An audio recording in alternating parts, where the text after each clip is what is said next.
Looks like we got a spike strip in the third lane, I think they're planning ahead. Let's see what we got.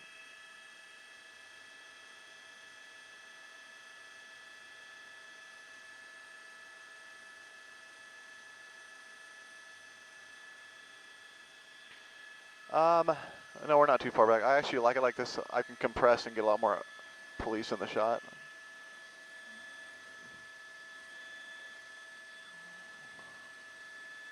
That's good. Yeah, if you can.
Where are you going? Where's he going?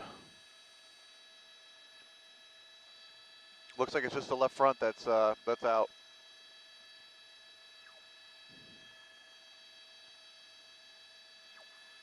All right, thanks. Let's see what we got here.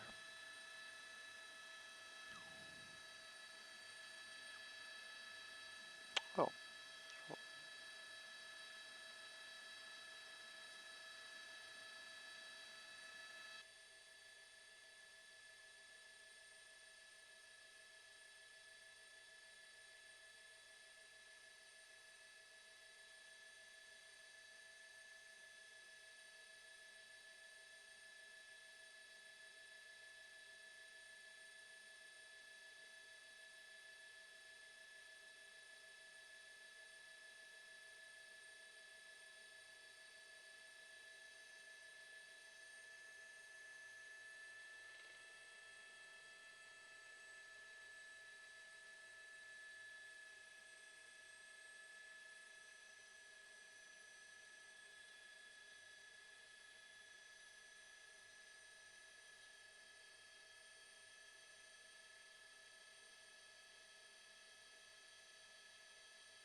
All right. Let me know when we're on. Okay, hey, good evening, everybody. This is Mark Brown, ABC7 Eyewitness News. And what you're looking at here is a pursuit of a U-Haul truck, and the reason it's bouncing the way you're seeing it is that the tires, many of them, I think all 4 of them at this point, have been destroyed by spike strips.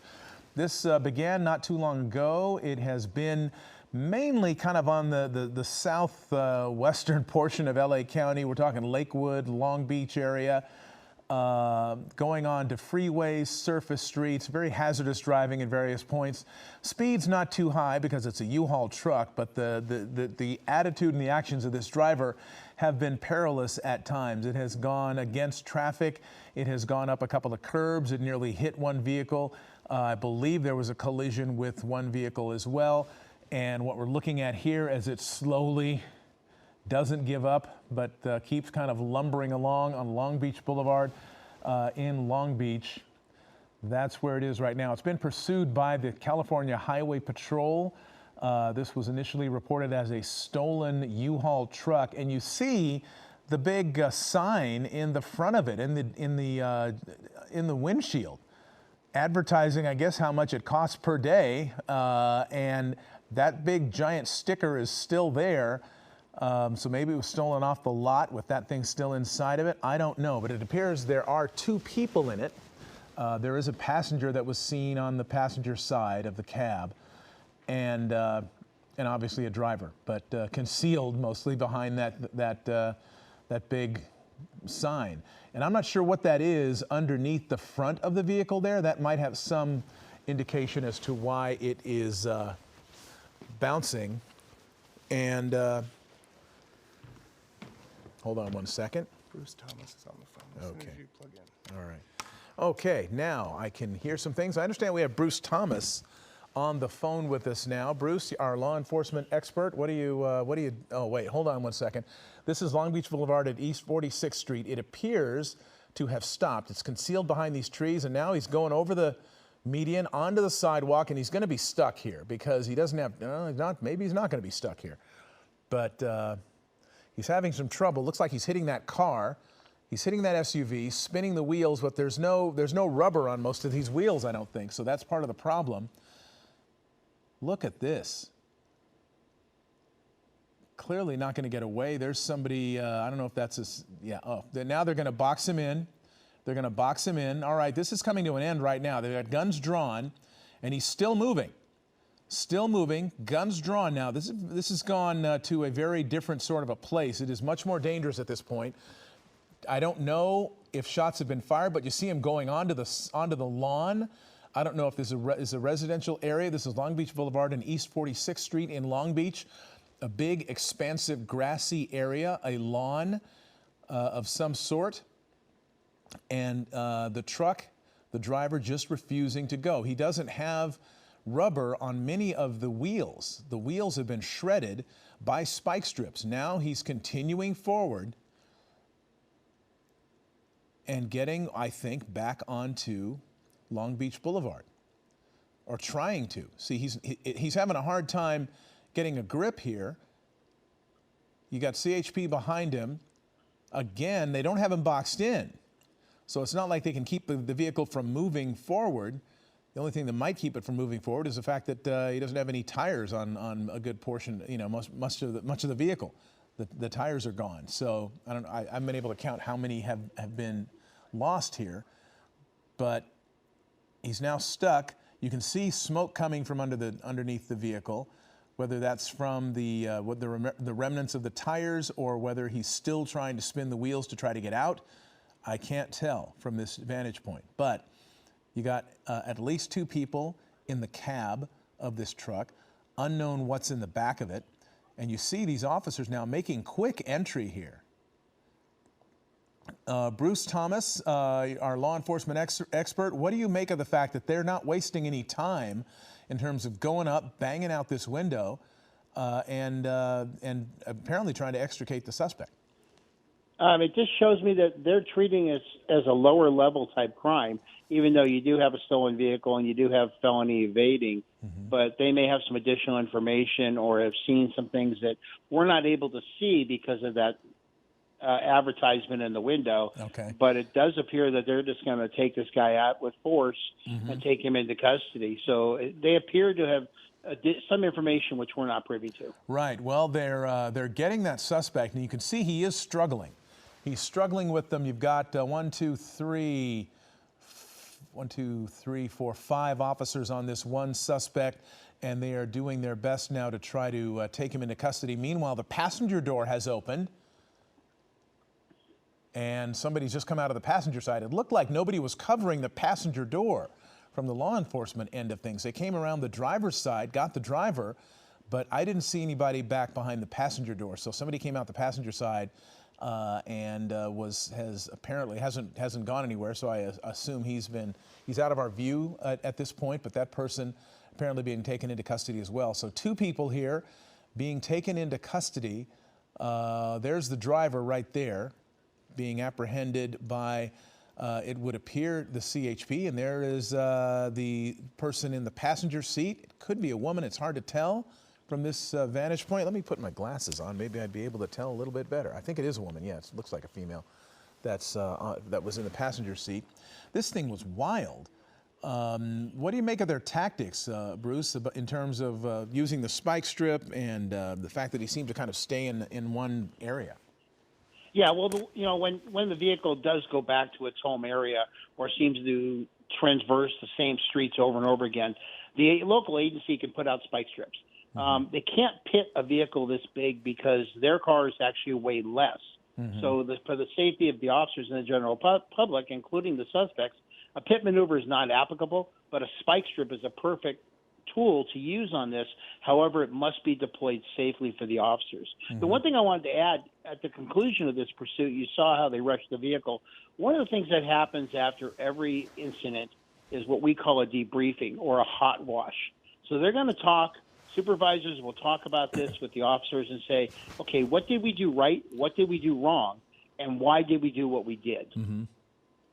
And that's a very frank discussion, very open discussion, because inevitably we're trying to do things to make ourselves safer and to make the public safer. You learn from every one of these, right? If you're doing your job right, you learn something about tactics, you learn something about what to do in different situations. The spike strip, as we saw, very effective because this is not a maneuverable vehicle to begin with, really. And it's a very heavy vehicle. Right. If it's not laden with cargo, and if it was just stolen right off the lot, which I have a feeling it might have been because of that advertising sign that was in there, it's empty. So it does have a little more maneuverability, but once you deploy that spike strip and you lost the front tires and one of the rear tires, as it's a rear-wheel drive vehicle, it's not as maneuverable. And you saw that when it got on the grass and the soft tissue area of the dirt, it wasn't going to go anywhere. Just sank right in there. So that's the good news. And the good news, of course, as always, this thing ends with nobody hurt and the suspect under arrest, and it was that's the result everybody is hoping for, and that's what it appears to have happened here. 2 people taken into custody, suspect and the passenger, after the theft of a U-Haul truck and the pursuit by the CHP and several other agencies. Air 7 has been overhead for much of it, watching it unfold, and it has ended in a good way here. So we'll now try to get a sense of some of the details about what happened here and get a sense of why this all happened to begin with. Who would steal a U-Haul truck and basically take it on a joyride? And so we'll try to find out. We'll see if we can get more information. And we'll have it for you. Bruce Thomas, as always, thank you, our law enforcement expert. We'll have more information on this story and the rest of the day's news tonight on Eyewitness News at 11, and we hope to see you then.